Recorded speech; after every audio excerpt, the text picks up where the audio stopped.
Hello everybody, this is Ankit Tiwari. Welcome to my YouTube channel diversion mentor Ankit. आप लोग कैसे हैं मेरे प्यारे दोस्तों? आई थिंक आप लोग बहुत अच्छे होंगे। तो हमारा ये जो लेसन था रिसोर्स एंड डेवलपमेंट, इसका 3 पार्ट आपके पास पहुंच चुका है। लास्ट ये पार्ट जाएगा, लास्ट 4 पार्ट ये वाला जाएगा और इस पूरे पार्ट को मिला के हमारा पूरा लेसन कंप्लीट हो जाएगा। तो अब हमारी ये पार्ट में बस सिर्फ और सिर्फ किसके बारे में रहेगी? सॉइल एज ए रिसोर्स के बारे में, how many types of soil, soil के क्लासिफिकेशन के बारे में और सॉइल इरोजन एंड कंजर्वेशन के बारे में हम लोग पढ़ते हैं। सॉइल कैसे हमारे लिए रिसोर्स है देखते हैं, ठीक है। Soil is the important renewable resources. Soil का एक इंपॉर्टेंट रिन्यूएबल रिसोर्स होता है। ये अपने से इसका प्रोसेस बना है, ये अपने से फिर से क्या होती है, बन जाती है। लेकिन क्या थोड़ा इसका जो फॉर्मेशन का ड्यूरेशन होता है वो लंबा होता है। It is the medium of plant growth and support different type of living organism on the earth. क्या है ये? एक मीडियम होता है प्लांट के ग्रो कराने का और सपोर्ट करता है डिफरेंट टाइप के लिविंग ऑर्गेनिज्म जो कि हमारी पृथ्वी पे रहते हैं, हमारी अर्थ पे रहते हैं। इसलिए क्या है, सॉइल हमारे लिए रिसोर्स है। It takes millions of years to form soil up to a few centimeter in depth। यानी कि ये जो टॉप सॉयल है, ये जो टॉप सॉयल है क्या है, फ्यू सेंटीमीटर ही डेप्थ तक है। देखो इसमें क्या है, सबसे कम एरिया किसकी है? टॉप सॉयल की। इसको बनने में कितने साल लग गए हैं? लाखों साल लग गए हैं। Relief parent rock or bedrock, climate, vegetation and other form of life and time are important factor in the formation of soil। यानी कि फॉर्मेशन ऑफ सॉइल के फॉर्मेशन के लिए कौन कौन से फैक्टर बहुत ही ज़्यादा इंपॉर्टेंट है? रिलीफ हो गया, रिलीफ मतलब वहाँ का हाई या लो डाउन क्या है। पेरेंट रॉक हो गई, वहाँ की पेरेंट रॉक क्या है, इग्नियस है, सेडिमेंट्री है या फिर कौन सी रॉक है? बेड रॉक, जिसको हम लोग पेरेंट या रॉक कहते हैं उसी को बेड रॉक कहते हैं। वहाँ क्लाइमेटिक कंडीशन क्या है, वहाँ की कौन सी वेजिटेशन पाई जाती है and other form of life जो कि बताते हैं। एंड टाइम, टाइम में बताया कि कितने टाइम में कौन सी सॉइल कितने टाइम में सॉइल का फॉर्मेशन हुआ। अब देखो कुछ नेचुरल फोर्सेज होती हैं, वो नेचुरल फोर्सेज होती हैं वो क्या है देखते हैं हम लोग, जो कि सॉइल के फॉर्मेशन में कंट्रीब्यूशन देती है। Various forces of nature such as change in temperature, temperature में चेंज होता है। एक्शन ऑफ रनिंग वाटर बताया, नदर प्लेन्स किससे बना हुआ है? 3 मेजर रिवर के प्ले होने से बनता है। Wind and glacier, activity of decomposer, decomposer की वजह से भी क्या करते हैं, डिकम्पोजर भी हमारी सॉइल के फॉर्मेशन में बहुत ज़्यादा कंट्रीब्यूशन देते हैं। तो अब देखिए यहाँ बता रहा हूँ कि बेड रॉक और पेरेंट रॉक। तो अब देखो ध्यान से, सबसे पहले कौन सी सॉइल बनी होगी, सबसे पहले क्या कौन सी रॉक रही होगी? बेड रॉक, ठीक। और उसके बाद क्या हुई होगी? सबस्ट्रीम वेदर्ड पेरेंट रॉक। यानी कि पहले ये दोनों रॉक का फॉर्मेशन हुआ होगा, फिर सब soil weathered silt, slay and clay के फॉर्म में, स्टोन्स वगैरह के फॉर्म में उसके स्मॉल पार्टिकल मिले होंगे। उसके बाद क्या बनी होगी? फाइन पार्टिकल, जो कि टॉप सॉइल या अपर सॉइल कहलाती है। तो इस तरह से पूरी हमारी सॉइल का फॉर्मेशन हुआ। कैसे हुआ? ये एक मीडियम होता है प्लांट के सपोर्ट करने के, प्लांट के ग्रो करने के, और बहुत सारे जितने लिविंग ऑर्गेनिज्म हमारी पृथ्वी पे रहते हैं सबको सपोर्ट करता है। दूसरी चीज, इसको बनने में लाखों साल लगे हैं, ठीक है। सॉइल के कुछ ही सेंटीमीटर की सॉइल होती है, उसके अंदर क्या होती है, ककरीली पथरीली जमीनें देखने को मिलती है। देखो टॉप सॉइल क्या होती है, फाइन पार्टिकल के होते हैं, अच्छे पार्टिकल इसी टॉप सॉइल के पाए जाते हैं, ठीक। Other form of life, time, climate, vegetation, bed rock, parent rock, इन सब से ही क्या होती है, टूटने फूटने से टॉप सॉइल का फॉर्मेशन होता है। और कुछ नेचुरल फोर्सेज भी होते हैं जो कि सॉइल के फॉर्मेशन में अपना बहुत ज्यादा कंट्रीब्यूशन देते हैं। वो नेचुरल फोर्सेज कौन से होते हैं? जैसे चेंज इन टेम्परेचर हो गया मेरे लाडलो, एक्शन ऑफ रनिंग वाटर हो गया, विंड का एक्शन हो गया, ग्लेशियर का एक्शन हो गया, एक्टिविटी ऑफ डिकम्पोजर, ये सब कंट्रीब्यूट करते हैं सॉइल के फॉर्मेशन में। बातें समझ में आई कि सॉइल, टॉप सॉइल कैसे? सबसे पहले कौन सी रॉक्स रही? अनविदर्ड पेरेंट बेड रॉक। यानी सबसे पहले अनविदर्ड मतलब इस पे जो पत्थर वगैरह थे उनकी बहुत लंबी लंबी लेयर देखने को मिलती थी, जिसके वजह से पेरेंट रॉक अनवेदर्ड थी, यानी कि इस पे कोई भी विदर्ड का प्रभाव नहीं पड़ा। इसके बाद किस रॉक का फॉर्मेशन होता है? Substratum withered parent rock material का फॉर्म होता है। अब ये कैसे बनती है? इसी से क्या बनती है? ये फॉर्म होती है, यानी कि यहाँ पे थोड़ी बहुत जो विदर्ड का इफेक्ट होता है वो जरूर पड़ता है। इसके बाद किसका फॉर्मेशन होता है? सब सॉयल विदर्ड का, यानी कि जो छोटी छोटी रॉक्स होती हैं, विदर ऑफ रॉक, सैंड, सिल्ट, छोटे छोटे पत्थर वगैरह, और सबसे जो फाइन पार्टिकल किसके थे? सिल्ट, स्ले एंड स्टोन के। वो कहाँ हो जाते हैं? टॉप सॉइल पे। और इसमें क्या होती है? ह्यूमस पाई जाती। ऐसी में क्या पाई जाती है? ह्यूमस पाई जाती है। ह्यूमस की वजह से ही क्या होती है? सॉइल, इसी को हम लोग सॉइल कहते हैं। इसमें थोड़ी जो से फर्टिलिटी जरूर होती है, तो समझे आप लोग। और ये सॉइल क्या करती है? बहुत सारे जो living organism who is live in our environment and live on our earth, तो इन सबको क्या करती है? सॉइल सपोर्ट करती है। और बताया हूं कि इनके कंट्रीब्यूशन में बहुत सारे फैक्टर होते हैं जो कि इसको बनाने के फॉर्मेशन के बहुत सारे कंट्रीब्यूशन होते हैं जो कि इसको बनाते हैं, सॉइल को बनाते हैं। जैसे क्या हो गया? चेंज इन टेम्परेचर हो गया, रनिंग वाटर हो गया, विंड एंड ग्लेशियर हो गया, एक्टिविटी ऑफ डिकम्पोजर हो गया। इन सबसे क्या बनती है? हमारी सॉइल का फॉर्मेशन होता है। अब इसके बाद हमारी नेक्स्ट टॉपिक क्या होगी? ये आपकी बुक का फिगर है, टेंशन फ्री होकर रहिए, ठीक है। ये आपकी बुक का फिगर है। आप इस फिगर को आप देखेंगे और मेरी बातों को सुनेंगे, जब पूरी तरह से एनालिसिस करेंगे उसका, तो सारी बातें सारे कॉन्सेप्ट आपके साथ एक ना एक करके क्लियर होते चले जाएंगे। तो ये हो गई सॉइल के बारे में कि सॉइल का फॉर्मेशन कैसे होगा, वो कौन कौन से फैक्टर है जो सॉइल के फॉर्मेशन में कंट्रीब्यूशन देते हैं, जिनका कंट्रीब्यूशन है, एंड सॉइल के सपोर्ट क्या, मतलब सॉइल के वर्क्स क्या होते हैं, इसके बारे में। अब देखते हैं हम लोग क्लासिफिकेशन ऑफ सॉइल, यानी कि सॉइल को किस तरह से क्लासिफाई किया जाता है। तो हमारी यही अब टॉपिक होगी क्लासिफिकेशन ऑफ सॉइल।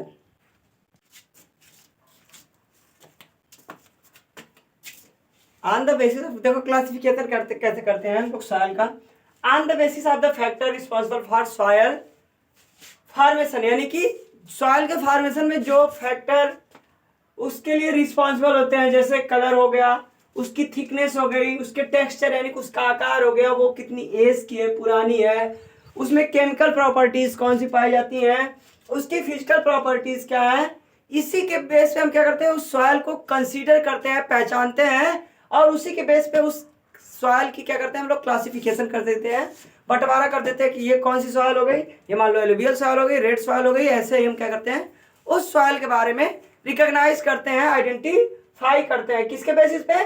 उनकी थिकनेस के बेसिस पे, कलर के बेसिस पे, एज के बेसिस पे, टेक्सचर के बेसिस पे, केमिकल एंड फिजिकल प्रॉपर्टी के बेसिस पे हम लोग सॉइल को पता करते हैं, सॉइल को फाइंड करते हैं कि कौन सी सॉइल है और किस रीजन में पाई जाती है। अब देखो क्लासिफिकेशन में हमें किन मेजर सॉइल के बारे में पढ़ना है? एलुवियल सॉइल के बारे में पढ़ना है, ब्लैक सॉइल के बारे में पढ़ना है, रेड एंड येलो सॉइल के बारे में पढ़ना है, लेटेराइट सॉइल के बारे में पढ़ना है, एरिड सॉइल या डेजर्ट सॉइल भी हम लोग कह सकते हैं इसको, उसके बारे में पढ़ना है, और फॉरेस्ट सॉइल के बारे में पढ़ना है। तो अब हम पहला हमारा स्टार्ट क्या करेंगे? Alluvial soil. एलुवियल सॉइल क्या होती है? ठीक है, हम किसके बारे में पढ़ने वाले थे? Alluvial soil. एलुवियल सॉइल क्या होती है? Most widely spreaded and important soil मानी जाती है। बता दे रहा हूँ क्यों? क्योंकि ये इतनी ज़्यादा इंपॉर्टेंट होती है कि इसमें बहुत ज़्यादा फर्टिलिटी होती है, और बहुत ज़्यादा फर्टिलिटी होने की वजह से जो हमारी कंट्री का ग्रेनरी माना जाता है, यानी कि नदर्न प्लेन्स, उस पर सबसे ज़्यादा स्ट्रेच कौन सी है, मतलब पूरी तरह से कौन सी सॉइल स्ट्रेच हुई है? अपनी एलुवियल सॉइल स्ट्रेच हुई है। The entire northern plains are made of alluvial soil, यानी कि नदर्न प्लेन्स पूरी तरह से इंटायर मतलब संपूर्ण किससे बना हुआ है? एलुवियल सॉइल का बना हुआ है। तो बताओ, जब जहां की पॉपुलेशन इतनी डेंस हो, जहां पे एरिया इतनी हो कि सभी लोग वहां पे ज्यादा कल्टीवेशन का वर्क करता हो, तो वो हमारे लिए क्या होती है? Widely spread and more important soil मानी जाएगी कि नहीं मानी जाएगी? चलो ठीक है, अच्छी बात है। These have been deposited by, अब बना तो ठीक है, नदर्न प्लेन्स पूरी तरह से एलुवियल सॉइल का बना हुआ है।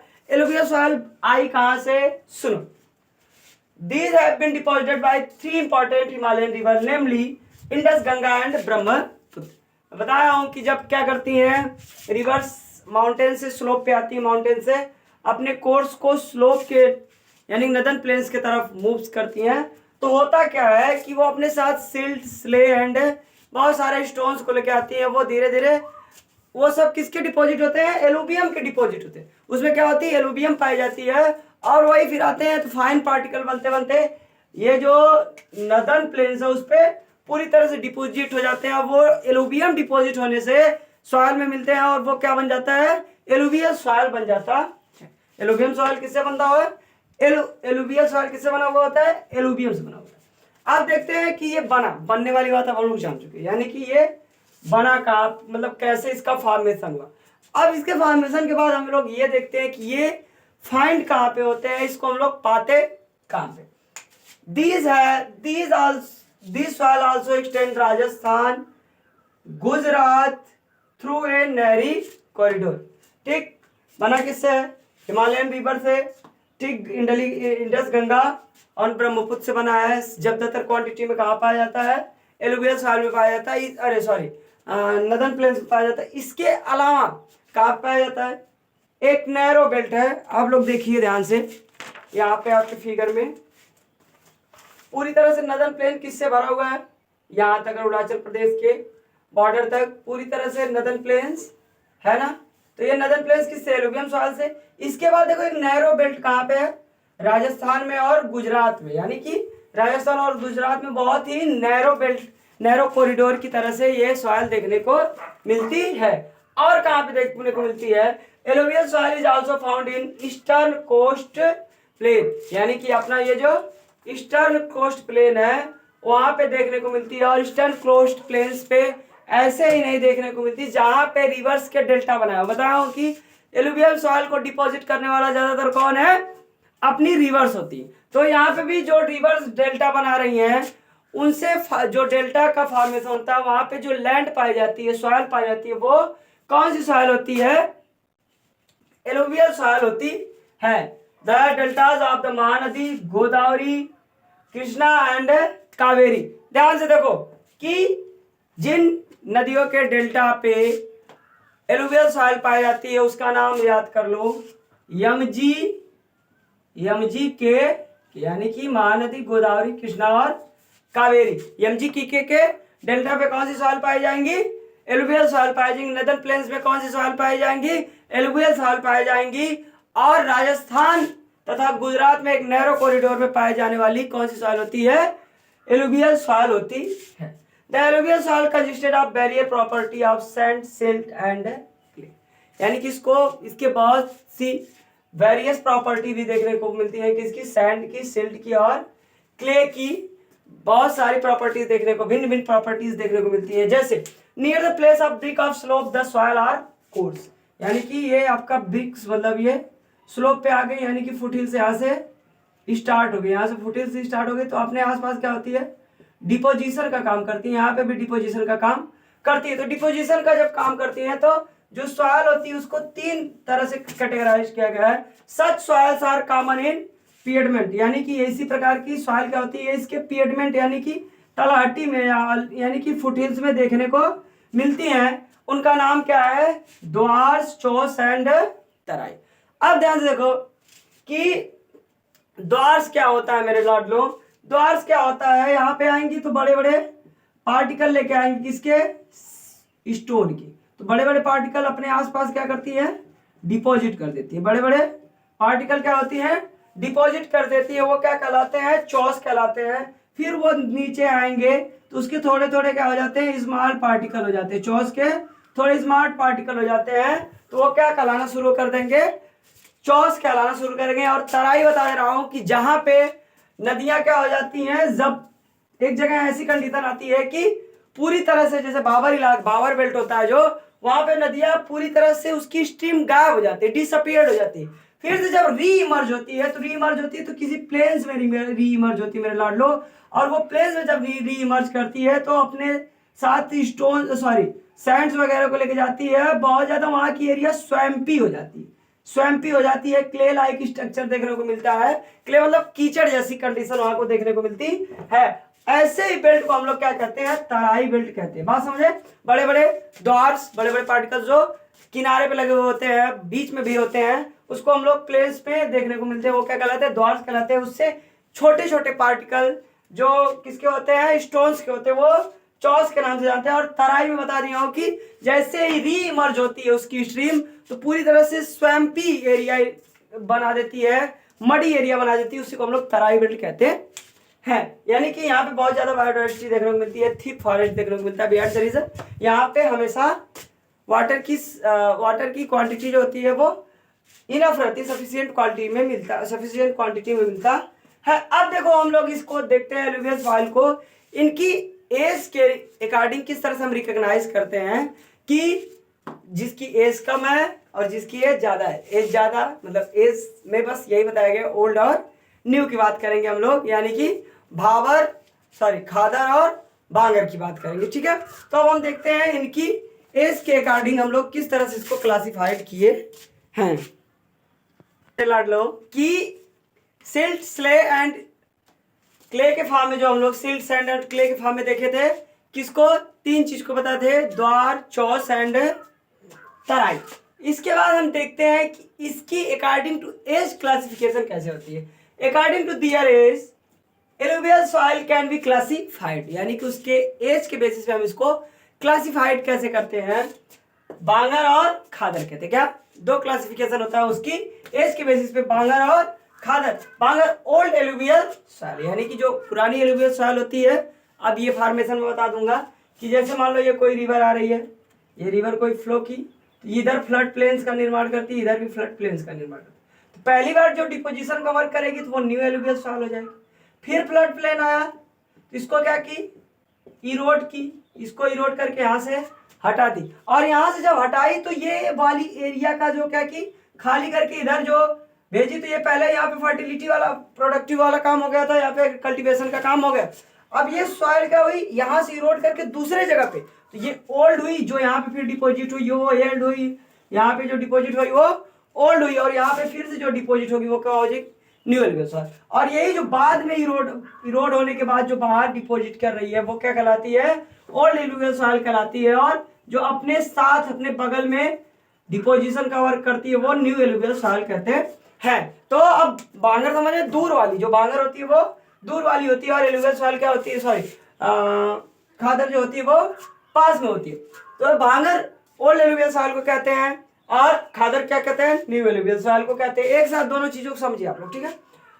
इसमें क्या होता है, हाई कंसंट्रेशन ऑफ कंकड़ नूडल्स देन द खादर, यानी कि खादर की अपेक्षा में इसमें कंकड़ नूडल्स क्या होते हैं, जो पार्टिकल्स होते हैं वो इसके रिलेटिवली थोड़े बड़े देखने को मिलते हैं, जबकि खादर में fine particle, more fine particle than bhangar, यानी कि भांगर से बहुत ही बारीक पार्टिकल देखने, बहुत ही बारीक कण देखने को मिलता है। ये भांगर क्या होती है, लेस फर्टाइल देन खादर, खादर से कम फर्टाइल होती है, कम उपजाऊ होती है। खादर क्या होती है, मोर फर्टाइल देन भांगर, ठीक है। दोनों डिफरेंस आप समझ चुके हैं, दोनों के बारे में समझ चुके हैं कि खादर क्या होती है, न्यू एलुवियल सॉइल होती है, भांगर क्या होती है, ओल्ड एलुवियल सॉइल होती है। इसमें लेस फर्टिलिटी होती है भांगर में, और इसमें मोर हायर फर्टिलिटी होती है, ग्रेटर फर्टिलिटी होती है खादर में। और इसमें खादर में फाइन पार्टिकल देखने को मिलते हैं, और जबकि भांगर में हायर कंसंट्रेशन ऑफ नोड्यूल्स कंकड़ देखने को मिलते हैं। ये हुई बात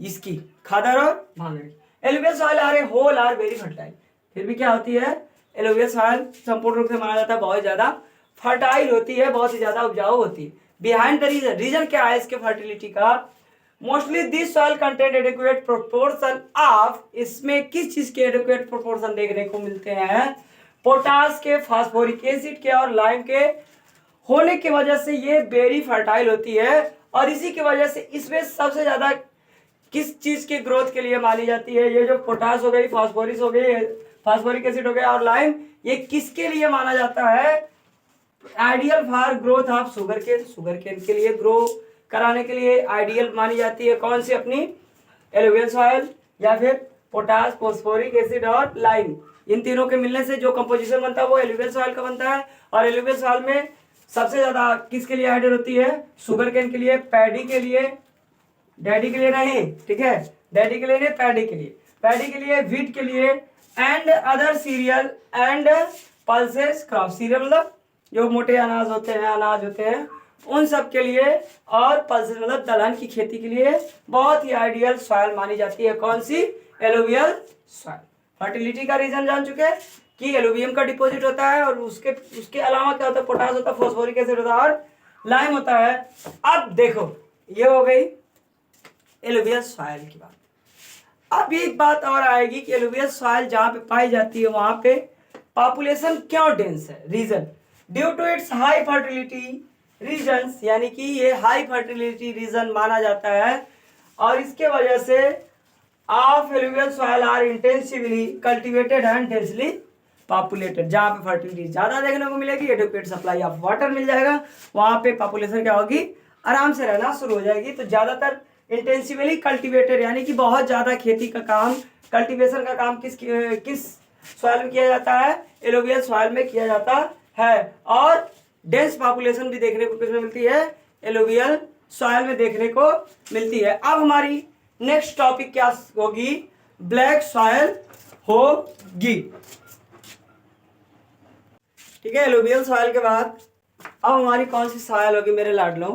ब्लैक सॉइल। इसको हम लोग रेगुर सॉइल भी कहते हैं और कॉटन सॉइल भी कहते हैं। अब रीजन क्या है कि रेगुर ब्लैक कहने का?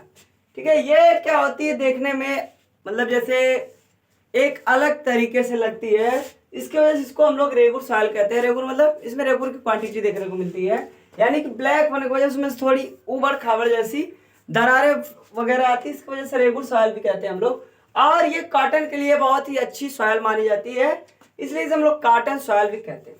This soil are black in colour. ये क्या होती है? कलर में ब्लैक होती है।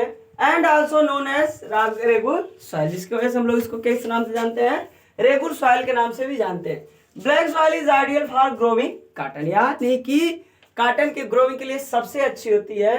And is also known as cotton soil, यानी कि इसको हम लोग कॉटन सॉइल के नाम से भी जानते हैं। ये हो गई कि इसको हम लोग किस किस नाम से जानते हैं। इसके फॉर्मेशन के बारे में हम लोग देखते हैं। It is believe that climatic condition along with the parent rock, यानी कि पेरेंट रॉक के एलॉन्ग जो क्लाइमेटिक कंडीशन आई, पेरेंट रॉक के ऊपर जो क्लाइमेटिक कंडीशन पड़ी, उसके जो मटेरियल्स थे वो एक इंपॉर्टेंट फैक्टर होते हैं किसके? ब्लैक सॉइल के फॉर्मेशन में। बातें समझ में आई कि जो क्लाइमेटिक कंडीशन है कहाँ की, जो पेरेंट रॉक के मटेरियल हो उन पे पड़ने वाली, जैसे मतलब हीट को धीरे धीरे थोड़ी उसको इरोड हुई, टूटी फूटी, ठीक है, तो उस तरह से ये सॉइल बनी है। और बताया हूं कि पेरेंट रॉक मटेरियल मतलब चट्टानों वाली जो पेरेंट रॉक है उसी के टूटने फूटने से इसका फॉर्मेशन हुआ है। अब देखते हैं हम लोग दूसरी चीज। This type of soil is typically of the Deccan trap, यानी कि बेसाल्ट की जो चट्टाने हैं डेक्कन ट्रैप में वाले रीजन में पूरी तरह से फैली हुई है, नॉर्थ वेस्ट की तरफ of north west Deccan प्लेटू, and is made of lava flow. और किससे वाली? लावा और मैग्मा धीरे धीरे निकले तो फिर वो आगे ऊपर जब अर्थ की सरफेस पे आए तो मोल्टेन मैग्मा हो गए, और वो धीरे धीरे ठंडे हो गए, और उसी के ड्रिफ्ट होने से, टूटने फूटने से ये क्या बनी है? बेसाल्ट की चट्टाने बनी है। और ये किस रीजन में? पूरे बेसाल्ट रीजन में फैला हुआ है। और डेक्कन प्लेटू का जो नॉर्थ वेस्ट वाला इलाका है, जैसे मान लो कि आपको आपके फिगर में ये हमारी पूरी समझ लो इधर पेनिनसुलर प्लेटू है। तो अब यहाँ पे देखते हैं हम लोग कि इसको जो यहाँ से निकले फिर मोल्टेन मैग्मा धीरे धीरे मेल्ट हुआ, ठंडा हुआ, तो ये आसपास की एरिया में क्या किया? अपनी स्पीड को। तो ये डेक्कन प्लेटू जो है इसके किधर की तरफ? नॉर्थ वेस्ट की तरफ भी कुछ इलाकों में फैले, यानी कि इधर से इधर नॉर्थ वेस्ट इलाके में भी फैले, जैसे महाराष्ट्र हो गया, इन सब रीजन में भी ये देखने को मिलती है। ठीक, कहाँ पे ये सॉइल पाई जाती है? प्लेटू आप महाराष्ट्र में पाई जाती है, सौराष्ट्र में पाई जाती है, मालवा के पठार में पाई जाती है, मध्य प्रदेश के पठार में, छत्तीसगढ़ के पठार पे, and extend in south east direction along the Godavari and the Krishna valley. आपको बताया कि गोदावरी और कृष्णा कहाँ से निकल रही है? महाराष्ट्र से। दोनों रिवर कहाँ से निकलती हैं? महाराष्ट्र से। तो इसके साउथ ईस्ट यानी कि साउथ और ईस्ट दोनों तरफ फैली हुई है। साउथ ईस्ट मतलब ऐसे फ्लो कर रही है, इधर की तरफ भी फैली हुई है, इधर की तरफ भी। पूरा मतलब जो पेनिनसुला वाला रीजन है वहां पे ज्यादातर क्वांटिटी में कौन सी सॉइल देखने को मिल रही है? अपनी ब्लैक सॉइल देखने को मिल रही है। ब्लैक सॉइल यहाँ तक समझ में कहाँ पे पाई जाती है? Maharashtra, sorry, प्लेटू of Maharashtra, Saurashtra, Malwa, Madhya Pradesh, Chhattisgarh and extended in the south east direction along the Godavari and the Krishna valley. यानी गोदावरी और कृष्णा रिवर की जो वैली है, घाटियां हैं, उसके आसपास के इलाके में भी इन रिवर को, इस सॉइल को देखने को मिलता है। यहाँ तक बातें समझ में। इसको किस नाम से जानते हैं? ब्लैक सॉइल के नाम से जानते हैं, रेगुलर सॉइल के नाम से भी जानते हैं, कॉटन के लिए आइडियल होती है इसको हम लोग कॉटन सॉइल के नाम से भी जानते हैं। और ये बनी कैसे? Climatic condition along with the parent rock material. बताया पेरेंट रॉक मटेरियल से ही ये बनी हुई है। Are the important factor for the formation of black soil. This types of बताया, दिस टाइप्स ऑफ सॉइल कहाँ पे मिली? जो डेक्कन ट्रैप वाला पूरा रीजन है, नॉर्थ वेस्ट और डेक्कन प्लेटू वाला जो रीजन है, वहां पे मिलती है। और कैसे बनी है? लावा के फ्लो से। लावा फ्लो हुआ और ऊपर आके मेल्ट हुआ, मोल्टन मैग्मा हुआ। मोल्टन मैग्मा धीरे धीरे ड्रिफ्ट होता गया, टूटता गया, खिसकता गया और इस सॉइल का फॉर्मेशन होता चला गया। पाई कहाँ जाती हैं? ये बातें हो गई। The black soil are made up of extremely fine clayey material. यानी इनमें कौन से मटेरियल देखने को मिलते हैं? क्लेयर मतलब जैसे क्ले वगैरह होता है, आटे वगैरह होते हैं ना, उस तरह से इसके मटेरियल देखने को मिलते हैं। They are well known for their capacity to hold moisturiser. इसके पास ये अपनी इस नाम से बहुत ज्यादा जानी जाती है कि इसके पास मॉइस्चराइजर को, मॉइस्चर को, नमी को होल्ड करने की बहुत ज्यादा कैपेसिटी होती है। अब कैसे? देखो, they are rich in soil nutrients. और इसके पास सॉइल न्यूट्रिएंट्स भी बहुत ज्यादा मतलब रिच क्वांटिटी में है। रिच सॉइल न्यूट्रिएंट्स भी इसके पास पाए जाते हैं, जैसे कैल्शियम कार्बोनेट हो गया, मैग्नीशियम हो गया, पोटास हो गया और लाइम। लेकिन इसमें किस चीज की कमी होती है? These soil are generally poor in phosphoric contents. यानी कि इसमें फास्फोरिक कंटेंट्स की क्वांटिटी बहुत ही कम देखने को मिलती है। They develop deep crack during hot weather. यानी कि गर्मी के सीजन में ये क्या करती है? बहुत ही ज्यादा डीप क्रैक, यानी कि इसमें दरारें, इस सॉइल में, ब्लैक सॉइल में दरारें फट जाती। देखो, और दरारें जब फटती हैं तो ये एरिसन का जो दरारें होती है वो एयर को अपने अंदर फुलफिल करती हैं। और जैसे ही वीदर आती है, जैसे ही मानसून आता है, जैसे ही शावर पड़ती है, ये पूरी तरह से क्लियर फॉर्म में आ जाती है। और जो अब बताओ, अंदर एयर क्या है? अपने आप पास रिजर्व करके रख ली, तो मॉइस्चराइजिंग इसमें बनी रहती है। और जैसे ही हल्की सी वीदर आती है तो ये स्टिकी हो जाती है व्हेन वेट। यानी कि जब ये गीली होती है, स्टिकी मतलब क्लेल के फॉर्म में आ जाती है और बहुत ज्यादा चिपचिपी होती है। यानी कि अगर आप शूज पहन के गए 100 ग्राम का, तो मतलब 100 ग्राम का अगर पहन के गए, तो आप उधर से 2-2 केजी का आप शूज लेके आएंगे। मतलब इतनी ज्यादा चिपचिपी होती है। और अब जब ये वेट हो जाएगी तो इतनी ज्यादा चिपचिपी है इसमें। When the soil are wet and difficult to work unless tilled after the first shower and during the pre-monsoon period। जब ये क्या होती है? जैसे ही इसमें शावर पड़ जाती है, बहुत ज्यादा स्टिकी हो जाती है, बहुत ज्यादा चिपचिपी हो जाती है, जिसकी वजह से इसमें प्लगिंग करने में बड़ी समस्या होती है। तो किसान क्या है, उस एरिया में रहने वाले जो फार्मर्स है वो बड़े चालाक होते हैं। वो क्या करते हैं? जैसे ही इनको आसार लगते हैं, जैसे इनको फील होता है कि शावर आने वाली है, मानसून आने वाला, उससे पहले ही क्या करते हैं ये लोग? ट्रैक्टर वगैरह लेके, अपने बैल वगैरह लेके क्या करते हैं? प्लगिंग का काम कर लेते हैं, ताकि जैसे बारिश हो हम क्या करें? इसमें कल्टीवेशन का काम करना, सीडिंग का काम करना शुरू कर देती है। कहानी थी पूरी ब्लैक सॉइल के बारे में। इसमें किस चीज के सॉइल न्यूट्रिएंट्स, कौन कौन से सॉइल न्यूट्रिएंट्स पाए जाते हैं? कैल्शियम कार्बोनेट, मैग्नीशियम, पोटास और लाइम। इसमें किस चीज की कमी देखने को मिलती है? फास्फोरिक कंटेंट्स की। ये किसकी बनी होती है? एक्सट्रीमली फाइन क्लियर मटेरियल की बनी हुई होती है।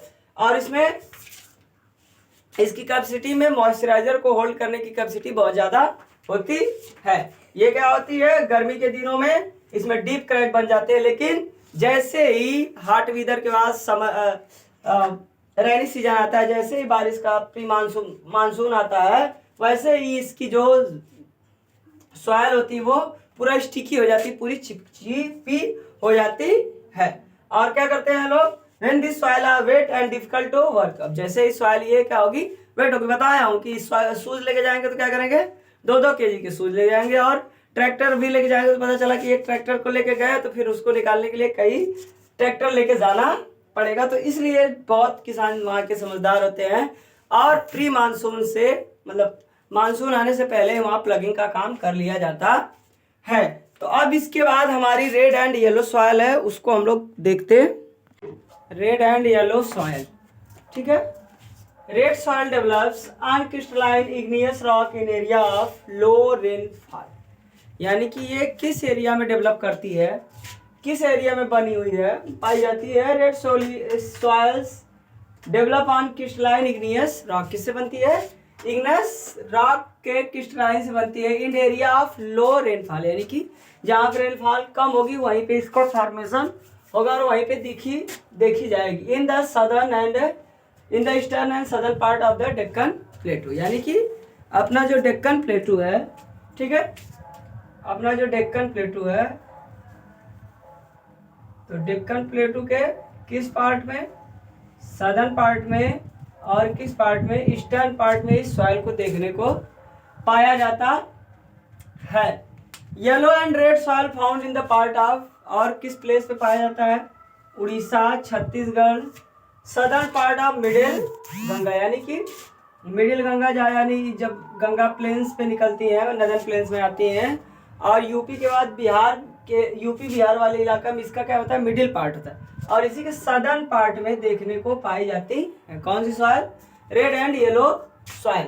और and along the piedmont zone of western Ghat, eastern Ghat और वेस्टर्न घाट। वेस्टर्न घाट इधर है, इसकी ये जो फुट हिल्स होती है जहाँ पे नीचे वाले रीजन में ये देखने को पाई जाती है कौन सी soil, red and yellow soil. बातें समझ में आई, किसके कंपोजिशन से बनी हुई है, क्रिस्टलाइन इग्नियस रॉक के कंपोजिशन से बनी हुई है, और कहाँ पे, जहाँ पे लो रेनफॉल पाया जाता है, eastern and southern part of the Deccan प्लेटू। ये एरिया किसका कंपोजिशन है, रेड एंड येलो सॉइल का कंपटीशन। और वो एरिया, वो क्षेत्र कौन कौन से जहाँ पे पाई जाती है, उड़ीसा हो गया, छत्तीसगढ़ हो गया, southern part of middle Ganga, यानी कि मेन जो गंगा का प्लेन्स है, मिडल वाला, बीच वाला, उसके सदर्न पार्ट में, यानी कि डेक्कन पेनिनसुला से वही ईस्टर्न, जो ईस्टर्न वहां पे कहा, ईस्टर्न पार्ट वही सेम चीज है। और देखो piedmont zone of the western Ghat, western Ghat का जो पियडमेंट जोन होता है, यानी कि जो निचली एरिया होती है, फुट हिल्स होती है, वहां पे पाया जाता है। This soil develop a reddish colour, यानी कि इस सॉइल का रेडिश कलर क्यों हुआ है, रेडिश मतलब रेड कलर में क्यों देखने को मिलती है, due to reason diffusion of iron in crystalline and metamorphic rock. क्या करती है, आयरन का डिफ्यूजन करती है क्रिस्टलाइन और मेटामॉर्फिक रॉक, यानी जो मतलब ठोस चट्टाने और मेटामॉर्फिक जो चट्टाने हैं वो क्या करती है, आयरन का डिफ्यूजन करती है, जिसकी वजह से इसका कलर रेडिश कलर देखने को मिलता है। इट लुक्स येलो, और येलो सॉइल इसको क्या कहते हैं, it looks yellow when it occurs in A hydrate form, यानी कि जब ये गीली हो जाती है थोड़ी सी, तो किस कलर में देखने को मिलती है, येलो कलर में देखने को मिलती है। तो ये हो गई आपकी रेड एंड येलो सॉइल। अब इसके बाद हम लोग देखते हैं लेटराइट सॉइल के बारे में। लेटराइट सॉइल किस तरह से हमें फाइंड होती है, किन फॉर्म में रहती है, और वो किस रीजन में पाई जाती है। लेटराइट सॉइल, ठीक है। Laterite has been derived from the Latin word later, यानी कि लेटराइट किससे डिराइव किया जाता है, लैटिन वर्ड लेटर से, जिसका अर्थ होता है विच मीन्स ब्रिक्स, यानी कि इसमें ब्रिक्स जैसी, यानी कि ईंटों जैसी लाल लाल सॉइल देखने को मिलती है। रेड सॉइल नहीं, ईंटों जैसी, मतलब थोड़ी ककरीली जमीनें देखने को मिलती है। The laterite soil develop under tropical and सब ट्रॉपिकल, यानी कि ये दोनों क्लाइमेट में देखने को मिलती है, ट्रॉपिकल एंड सब ट्रॉपिकल क्लाइमेट दोनों में देखने को मिलती है, लेकिन कैसे, अल्टरनेटिव वे में देखने को मिलती है, वेट एंड ड्राई सीजन। ठीक, ये बात समझ में आई कि वेट और ड्राई सीजन दोनों में देखने को मिलती है। एक बार कब देखने को मिलेगी इस प्रकार की सॉइल, यानी कि पथरीली जमीनें कब होंगी देखने को, जब मानसून आया होता है उस समय देखने को मिलती है, और एक समय जब रिट्रीट मानसून होता है तब देखने को मिलती है, और बाकी समय में इसमें लीचिंग का काम होता है, धोने के यहाँ की सॉइल बहुत ज्यादा इरोड होती है। Laterite soil, this soil is the result of intensive leaching due to heavy rainfall, ज्यादा रेनफॉल होने की वजह से ये सॉइल का फॉर्मेशन होता है। ये सॉइल किसका परिणाम होती है? इंटेंसिव लीचिंग, मतलब बहुत अधिक निस्तारण यानी कि निक्षालन, यानी वहां से जितनी भी फर्टिलिटी होती है, सॉइल होती है, वो धीरे धीरे इरोड कर जाती है, धीरे धीरे बह जाती है। ठीक है, हैवी रेनफॉल की वजह से। Laterite soil are mostly deep to very deep. Laterite soil क्या होती है? ज्यादातर डीप टू वेरी डीप, मतलब बहुत ही ज्यादा गहरे देखने को मिलती है। ठीक है, लैंडस्केप भी, अब गहरा है तो लैंडस्केप होगा, बारिश होगी तो फिर धीरे धीरे मिट्टियां क्या होती हैं? इरोड हो जाती, चल जाती। अब देखो क्या होता है, जनरली डिफिशिएंट इन प्लांट, और इसका पीएच वैल्यू क्या होती है? 6.0 से भी कम होती है। ठीक है, generally deficient in plant nutrients, इसमें क्या होते हैं? प्लांट न्यूट्रिएंट्स की, यानी कि पौधों के लिए जो पोषक तत्व होते हैं उसकी कमी देखने को मिलती है। वो रीजन कौन कौन सा है जहाँ पे लेटराइट सॉइल पाई जाती है? Mostly southern state, western ghat region of Maharashtra, यानी कि सदर्न स्टेट मतलब जितने भी दक्षिणतम राज्य है, तमिलनाडु, कर्नाटक, केरल, इन सब एरिया में देखने को मिलती है। ठीक है, western ghat region of Maharashtra, यानी महाराष्ट्र का क्षेत्र, वेस्टर्न घाट का जो रीजन एक क्षेत्र पड़ता है महाराष्ट्र, वहां पे देखने को मिलती है। उड़ीसा में देखने को मिलती है, सब पार्ट ऑफ वेस्ट बंगाल में, मतलब वेस्ट बंगाल के कुछ हिस्सों में देखने को मिलती है। एंड नॉर्थ ईस्ट रीजन में देखने को मिलती है। नॉर्थ ईस्ट रीजन मतलब जैसे असम वगैरह हो गया, यहाँ पे ऐसी सॉइल देखने को मिलती है। देखो अभी सारा चीज समझ में आ जाएगा कि कैसे मैं असम वगैरह की बात किया। सुनो, अब देखो, they are, it is generally humus poor, इसमें ह्यूमस बहुत ही कम देखने को मिलता है। क्यों? जब भाई ऊपर से सारी फर्टिलिटी पूरी तरह से लीच हो जा रही है, निश्चालन कर दी जा रही है हैवी रेनफॉल की वजह से, तो फिर वहां में सॉइल की फर्टिलिटी कम हो जाएगी और ह्यूमस भी कम देखने को मिलेगा। और जब यहाँ पे एक चीज और भी देखें, प्लांट न्यूट्रिएंट्स कम देखने को मिलते हैं, तो यहाँ पे पेड़ पौधे भी कम होंगे, तो ह्यूमस अपने आप कम देखने को मिलेगा। They prone erosion and degradation due to their position of landscape, deep to very deep, यानी कि गहरे से गहरा है तो बारिश का पानी क्या करता है? आएगा और इसको पूरी तरह से इरोड करेगा और डिग्रेड करेगा। यहाँ की सॉइल को बहुत ज्यादा कटाव, और ये सॉइल बहुत ही ज्यादा खराब होती, मतलब खराब की जाती है। बियॉन्ड द रीजन कि यहाँ का जो पोजीशन है लैंडस्केप है, मतलब गड्ढे वाली बात की गई है। आफ्टर अडॉप्टिंग एप्रोप्रिएट, अब इस पे क्या बात समझ में आई कि यहाँ deep to deep very deep acidic value क्या है? पीएच 6.0 से भी कम है। तो अब इस पे यहाँ पे बात आएगी कि कोई कल्टीवेशन का काम हम कैसे करें, किसी भी क्रॉप्स को हम कैसे ग्रो करा पाए, तो ग्रो कराएंगे, लेकिन उसके लिए क्या होगा? जो अपने हिल्स एरिया ऑफ कर्नाटक है, केरला है और तमिलनाडु, यहाँ पे आफ्टर अडॉप्टिंग, कब? जब अडॉप्ट करेंगे सॉइल कंजर्वेशन टेक्निक, उसके बाद ही हम क्या करते हैं? इन सब रीजन में कल्टीवेशन का, किसी भी क्रॉप्स को ग्रो कराने का काम करते हैं। This soil is very useful for growing T and coffee, यानी कि इस एरिया में ज्यादातर क्वांटिटी में टी और कॉफी का प्रोडक्शन किया जाता है। Red laterite soil is Tamil Nadu, Andhra Pradesh and Kerala. Red laterite soil कहाँ पे पाई जाती है? तमिलनाडु, आंध्र प्रदेश और केरला। और यहाँ पे more suitable for crops like cashew nut, cashew nuts के लिए क्या होती है? ये बहुत ही ज्यादा सुटेबल होती है। कौन? Red laterite soil. Sum up करते हैं, किससे बनी है? लैटिन वर्ड लेटर से बनी है, जिसका मतलब होता है ब्रिक्स। ठीक, कैसे डेवलप होती है? अंडर ट्रॉपिकल एंड सब ट्रॉपिकल 1 by 1 अल्टरनेटिव वे में ये डेवलप करती है, वेट एंड ड्राई दोनों रीजन में। ठीक है, दिस सॉइल रिजल्ट किसका होता है? लीचिंग ऑफ हैवी रेन का रिजल्ट होता है। लेटराइट सॉइल मोस्टली क्या होती है? डीप टू वेरी डीप होती है, एसिटिक वैल्यू पीएच 6.0 से कम होती है। जनरली प्लांट न्यूट्रिएंट्स में कमी देखने को मिलती है। रीजन कौन सा है? सदर्न स्टेट, वेस्टर्न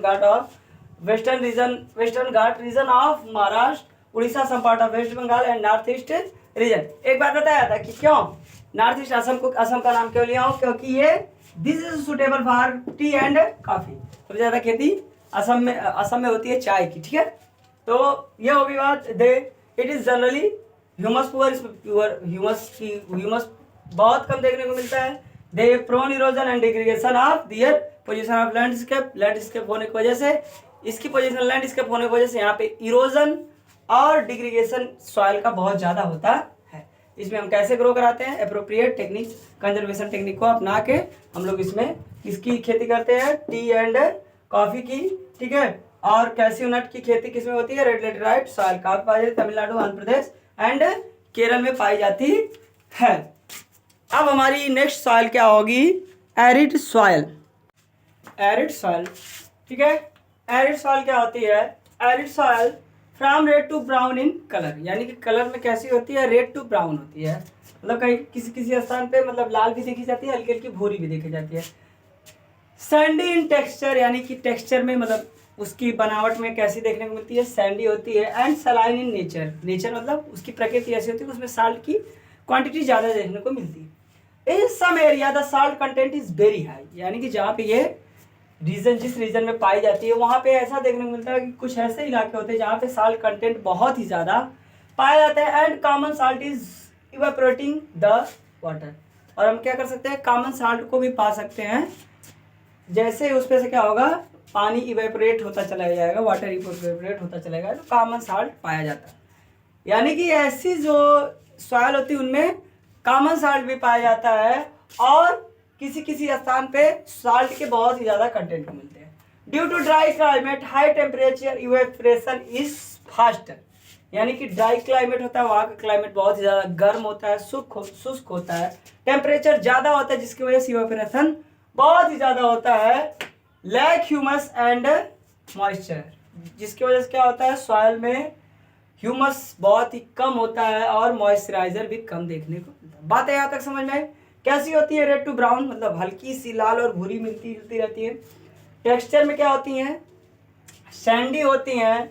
नेचर क्या होता है, सलाइन होता है, यानी नमक की मात्रा बहुत ज़्यादा देखने को, साल्ट की मात्रा बहुत ज़्यादा। इन सम एरिया साल्ट कंटेंट, कुछ एरिया में बहुत ऐसा होता है कि साल्ट कंटेंट बहुत हाई होते हैं, और कॉमन साल्ट भी कुछ एरिया में मतलब अक्सर इसमें देखा जाए तो कॉमन साल्ट हम लोग वाटर के इवेपोरेट होने पे पा सकते हैं।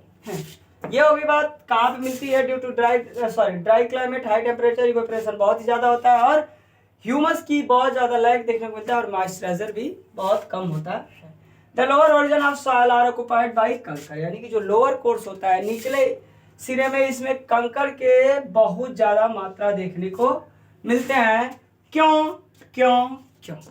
रीज़न कि कंकड़ की मात्रा इसलिए कि कैल्शियम बहुत ही ज़्यादा इंक्रीज होता चला जाता है, बढ़ता चला जाता है। इंक्रीज क्या होगा, वाटर रहेगा नहीं तो जो मिट्टियाँ होंगी वो धीरे धीरे उसमें कैल्शियम के कंटेंट्स बढ़ते हुए चले जाएंगे, और इसमें कंकर की मात्रा देखने को मिलती है। कहाँ पे, लोअर होरिजन पे। जैसे मतलब ये क्या हो गई, ये सॉइल है तो इतने बड़े लेयर में है, तो यहाँ पे निचले इलाके में देखा जाए तो कंकर के पार्टिकल बहुत ज़्यादा देखने को मिलते हैं, क्योंकि यहाँ पे इवेपोरेशन होता चला जाएगा तो कैल्शियम नीचे आराम से बैठता हुआ चला जाता है, H2O चला जाएगा। अब और चीज़ क्या है, अब बात यहाँ तक समझ में आई कि यहाँ पे किस किस चीज़ के कंटेंट पाए जाते हैं। अब इसमें खेती हम लोग कैसे कर सकते हैं, कल्टिवेटेबल कैसे बना सकते हैं, एग्रीकल्चरल एबल कैसे बना सकते हैं, सुने। आफ्टर प्रॉपर इरिगेशन मतलब अच्छी सिंचाई करके, मतलब सिंचाई करके दिस सॉइल बिकम कल्टिवेट, इसको हम क्या कर सकते हैं, कल्टिवेबल बनवा सकते हैं। लेकिन कहाँ पे, as has been in the case of western Rajasthan, यानी सिर्फ और सिर्फ वेस्टर्न राजस्थान वाला जो इलाका है वहाँ पे हम लोग इसको कल्टिवेबल बना सकते हैं। कैसे, आफ्टर इरिगेशन, प्रॉपर इरिगेशन। अब इसके बाद एरिड सॉइल के बाद हमारी कौन सी सॉइल आ गई मेरे लाडलो, फॉरेस्ट सॉइल। अब देखते हैं हम लोग फॉरेस्ट सॉइल कहाँ पे पाई जाती है, इसके बारे में। फाउंड इन हिली एंड माउंटेनियस रीजन, कहाँ पाई जाती है, हिली पहाड़ी और पहाड़ों में पाई जाती है, हिली एरियाज में पाई जाती है, जहाँ पे where sufficient rain forest are available, जहाँ पे अत्यधिक भारी वर्षा वाले वन देखने को मिलते हैं, जहाँ पे रेन फॉरेस्ट देखने को मिलते हैं, वहीं पे ये सॉइल पाई जाती है। कौन सी, हिली एंड माउंटेनियस रीजन में। कौन सी soil, forest soil. The soil texture very according to the mountain environment, ये किसके बेसिस पे सॉइल का टेक्सचर वेरी करता है, उसके माउंटेनियस इन्वायरमेंट जहां पे वो बनी हुई है। कहीं पे देखो वैली साइड में देखा जाए तो ये क्या होती है, लोमी और सिल्टी होती है, यानी इसमें कंकड़ की मात्रा ज्यादा, मतलब सिल्ट क्या होते हैं, बड़े बड़े देखने को मिलते हैं। ठीक है, वही कोर्स पे देखे, नीचे की सतहों पे देखे, course grand in the upper slope, जो अपर स्लोप होता है वैली पे, घाटियों में देखे तो क्या होगा, और जब अपर स्लोप पे जाएंगे तो इसमें ग्रेन्ड क्या होते हैं, ग्रेन्ड मतलब सॉरी एक minute, loamy silty and valley side. Valley side पे क्या होते हैं, लोमी होते हैं, थोड़ी से लोमी टाइप, मतलब थोड़ी नरम देखने को मिलती है, पत्थर के कंटेंट्स ज़्यादा देखने को मिलते हैं। और अपर स्लोप पे, जो स्लोप की बात है, अपर स्लोप की बात, वहाँ पे कोर्स ग्रेन मतलब छोटे छोटे दाने देखने को मिलते हैं। Snow covered area of Himalaya, this soil experience, क्या होता है इसके साथ, घटना क्या घटती है। Snow covered area of Himalaya, Himalaya की जो स्नो कवर्ड एरिया है वहाँ पे इस सॉइल में क्या होता है, डिनंडेशन देखने को मिलता है, एसिडिक मिलता है, लो ह्यूमिडिटी, मतलब उसके कटा होते हैं वो बर्बादी वाले, मतलब वो वहाँ पे लेस ह्यूमस देखने को मिलता है, कम फर्टिलिटी होती है। एसिडिक क्या होती है, ज़्यादा एसिड की मात्रा होती है। और जो रिवर टेरिस पे होता है वहाँ पे इसकी फर्टिलिटी ज़्यादा देखने को मिलती है। यानी स्नो कवर्ड एरिया में सॉइल की एक्सपीरियंस डिनंडेशन करता है, एसिडिक होती है, लो ह्यूमस होता है। और वहीं रिवर टेरिस पे देखा जाए तो, और रिवर टेरिस और एलुवियल फैंस मतलब एकदम निचली सतह पे देखा जाए तो क्या होते हैं, इनके फर्टिलिटी ज़्यादा देखने को मिलती है। ये हो गई आपकी soil, soil as a resource. अब देखते हैं हम लोग soil erosion and soil conservation. तो सबसे पहली हमारी चीज होगी सॉइल इरोजन क्या होती है, soil erosion and soil conservation.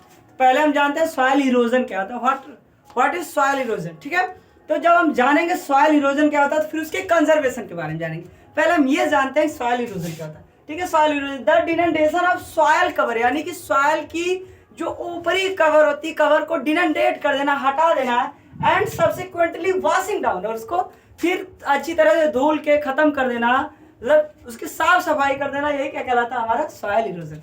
अब देखो एग्जांपल, ये मान लो मेरी टॉप मोस्ट सॉइल की लेयर है, इसको ये लेयर जो होती है वो कवर को हटा दी, और फिर इसमें क्या हुई, विंड वाटर इसको वॉश डाउन कर दी, सॉरी हवा या पानी इसको क्या किया, वॉश डाउन कर दिया, ये पूरी तरह से कट गई, सॉइल के ऊपर का कवर हट गया, ये क्या कहलाता है हमारा सॉइल इरोजन कहता है। बात है समझ में, सॉइल इरोजन क्या होता है, यानी कि जो the denudation of soil, soil cover को डिनंडेट कर देना, हटा देना, एंड सब्सिक्वेंट वॉशिंग डाउन, उसको फिर उसके बाद वॉशिंग डाउन हो जाती है, उस जो कवर है, कवर के बाद जो सॉइल होती है वॉश डाउन होती है, वहां से हट जाती है, इरोड हो जाती है, उसी को हम लोग क्या कहते हैं सॉइल इरोजन कहते हैं, मतलब उस मिट्टी का कटा हो जाता है, उसको सॉइल इरोजन। अब सॉइल इरोजन के फैक्टर कौन कौन से हैं, which was caused to soil erosion, जो कि सॉइल इरोजन के कारण हो गए हैं। दो फैक्टर, जैसे बताया हो कि लैंड डिग्रीगेट करने के दो फैक्टर थे, human factor and natural factor, उसी तरह से सॉइल के इरोजन के भी दोनों फैक्टर हैं। एक ह्यूमन एक्टिविटी, जैसे human activity deforestation, mining, overgrazing, construction etc, और दूसरी चीज natural forces, wind, water, glacier etc. ये बताने वाली बात नहीं है, आप लोग को पता है कि कैसे वो स्लाइड कर देते हैं लैंड को, सॉइल को इरोड कर देते हैं, वही सेम प्रोसेस है। ह्यूमन एक्टिविटी पता है, माइनिंग करके फिर उसको जो माइनिंग का वर्क होता है उसको फिर तरह से अच्छी तरह से ढकते नहीं है, फिर उसको फुलफिल नहीं करते हैं, फिर बाद में विंड और वाटर उसको इरोड करना शुरू कर देते हैं। और दूसरी चीज नेचुरल फोर्सेस भी है। ये हो गई। अब देखो type of soil erosion, soil erosion की टाइप्स क्या होती है, किन किन फॉर्म में सॉइल इरोड होती है। पहली चीज क्या होती है, गलीज इरोजन। गलीज का मतलब आप लोग समझ रहे हैं, वर्ड से ही आप लोगों को पता चल गया कि गलीज का मतलब क्या होता है, गली, गलीज का मतलब गली। अब जैसे मान लो कि the running water cuts through clayey soil, यानी कि जो क्ले सॉइल है, हल्की गीली मिट्टी है, उसको क्या करती है, रनिंग वाटर काट देता है, and makes deep channel as gullies. यानी कि अब ये तो इसको मान लो कोई सॉइल है मेरी, क्ले के फॉर्म में है, ठीक, वाटर क्या किया, इसको गलीज की, मतलब इस तरह से यहाँ काट दिया, इस तरह से यहाँ काट दिया, इस तरह से यहाँ काट दिया, मतलब हल्की हल्की उसमें गैप बना देता है, उसी को हम लोग क्या कहते हैं, गलीज इरोजन कहते हैं। ठीक है, बात है समझ में आई कि जो क्लेयर मतलब गुथरी के फॉर्म में होते हैं, एक क्ले आटा जैसे स्ट्रक्चर में जो सॉइल होती है, और उसको फिर रनिंग वाटर काटते हुए एक गली का कंस्ट्रक्शन कर देता है, फॉर्मेशन कर देता है, वो उस तरह से इरोजन क्या कहलाता है, gullies. The running water cuts through clayey soil and makes deep channel, गहरा गहरा चैनल बना देता है, वो क्या कहलाता है, गलीज इरोजन कहलाता है। दूसरी चीज क्या होती है, बैंड लैंड होती है। Bad land, the land become unfit for cultivation in the Chambal basin, such land are called ravine. यानी किसी बैड लैंड को हम लोग चंबल बेसिन में किस नाम से जानते हैं, रैविन्स के नाम से जानते हैं। अब दूसरी चीज क्या होती है, सीट इरोजन। सीट मतलब कोई चद्दर जैसी बातें हो रही है, चद्दर सीट के फॉर्म में sheet erosion. Some time water flow as a sheet, यानी कि एक बार कभी कभी ऐसा देखा जाता है कि एक लेयर वाटर क्या करता है, फ्लो करता है कोई लार्ज एरिया को एक पैर करता है डाउन है। अब देखो, अब जैसे मान लो ये लार्ज एरिया है, ठीक है, इस पे वाटर क्या हो रहा है, फ्लो हो रहा है। अब यहाँ से जब ये स्लोप पे जाएगा, स्लोप पे जाएगा ना मेरे लाडलो, पानी जहां पे स्लोप पे जाएगा, डाउन ए स्लोप इन सच एरिया सच कैसे टॉप सॉइल इज वाश्ड। अब यहाँ पे जाएगा तो यहाँ की टॉप सॉइल क्या होती है, धीरे धीरे बहना शुरू हो जाती है, और जब धीरे धीरे बह जाएगी तो वो क्या कहलाएगा, सीड इरोजन कहलाएगा। बातें दोनों समझ में, एक लंबे लेयर के फॉर्म में जा रहा है वाटर, और जैसे ही डाउन स्लोप पे जाएगा तो ऊपर की जो सॉइल है उसको इरोड करता हुआ, टॉप सॉइल को इरोड करता हुआ चला जाएगा, और जहां से डाउन स्लोप पे होगा वहां की भी टॉप सॉइल को पूरी तरह से इरोड करता चला जाएगा। ये क्या कहलाता है, सीट इरोजन कहलाता है। Wind erosion, wind blow loses soil, यानी कि जहाँ की सॉइल क्या होती है, लूज होती है, मतलब भुरभुरी होती है, वहां की सॉइल को क्या करती है, हवा उड़ा के लेके चली जाती है। And sloping land known as wind erosion, और वहां पे क्या करती है, एक जगह से उठा के स्लोप लैंड, जहां पे स्लोप होता है वहां पे इरोड करके रख देती है, वहां पे जमा कर देती है। इस तरह से इरोजन को हम लोग क्या कहते हैं, विंड इरोजन कहते हैं। ये तो हो गए नेचुरल फैक्टर, चलो भाई अच्छी बात है। अब देखो कुछ काजेज बताओ, दोनों फैक्टर काम करते हैं। अब प्लगिंग भी एक फैक्टर होता है जो कि सॉइल इरोजन का में कंट्रीब्यूशन है। Soil erosion is also caused due to defective method of farming. Defective method मतलब रॉन्ग वे से, रॉन्ग वे फार्मिंग का जो रॉन्ग वे होता है, गलत तरीका होता है वो। अब जैसे मान लो कहीं भी प्लगिंग करना है तो डीप चैनल इस तरह से बना हुआ है, डीप चैनल इधर की फॉर्म में बना है। अब हम क्या करेंगे, अगर इस तरह से करेंगे तो ये कुछ समय तक बंद कर सकते। अब इसी के अगर हम पैरेलल कर दें, डाउन अप टू डाउन कर दें या डाउन टू अप कर दें, तो ये क्या हो जाएगा, एक गलीज का स्ट्रक्चर बनाएगा, और गलीज का जब स्ट्रक्चर बनाएगा तो एक चैनल बहुत ज्यादा बड़ा हो जाएगा, और हमारी जो सॉइल हो बहुत ज्यादा इरोड हो जाएगी। तो ये हो गए मेरे लाडलो सॉइल इरोजन के फैक्टर, यानी कि soil, what is soil erosion, soil erosion के टाइप्स। अब हम देखेंगे कि हमारी सॉइल को कंजर्व हम कैसे करें, ठीक है। अब सॉइल इरोजन के बारे में हमारी बात करेंगे, ठीक है। हम अब सॉइल इरोजन के बारे में बात करेंगे कि कैसे सॉइल इरोजन को कंजर्व किया।